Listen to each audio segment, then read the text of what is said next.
नमस्कार मित्रांनो, मी सी गौरव वाडेकर। मागील व्हिडिओमध्ये आपण आयकर कायद्यानुसार व्यक्तींचे प्रकार समजून घेतले आणि कर प्रणालीसाठी ते का महत्त्वाचे आहे ते आपण पाहिले। आज आपण कोणाकोणाला आयटीआर दाखल करणे अनिवार्य आहे आणि कोणत्या परिस्थितीत आवश्यक होते याची माहिती घेणार आहोत।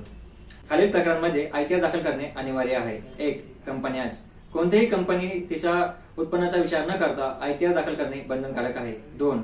भागीदारी संस्था म्हणजेच पार्टनरशिप फर्म आणि एलएलपीज। सर्व पार्टनरशिप फर्म्स आणि एलएलपीज यांना उत्पन्नाची पर्वा न करता आयटीआर दाखल करणे अनिवार्य आहे। 3. तर वैयक्तिक म्हणजे इंडिव्हिज्युअल एओपीज, बीओएस आणि एचयूएफ जर खालील अटी लागू असतील तर आयटीआर दाखल करणे अनिवार्य आहे। खालील अटी म्हणजे कोणत्याच त्या अटी? 1.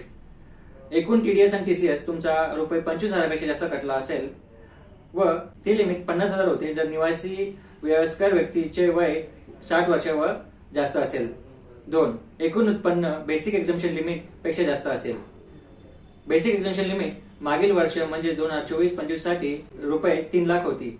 ती डिफॉल्ट कर प्रणाली म्हणजे सेक्शन 115 बीएससी मध्ये होती व ₹2.5 लाख होती जुनी कर प्रणाली।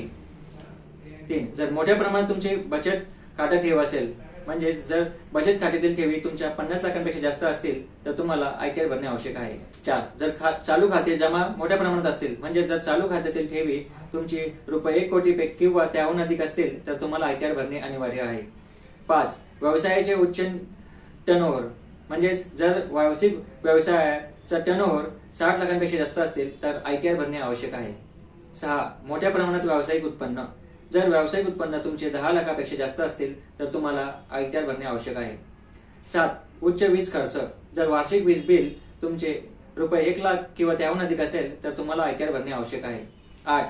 परदेशी प्रवास खर्च जर परदेशी प्रवासावर तुम्ही 2 लाख किंवा अधिक खर्च केले असतील तर तुम्हाला आयटीआर भरणे आवश्यक आहे।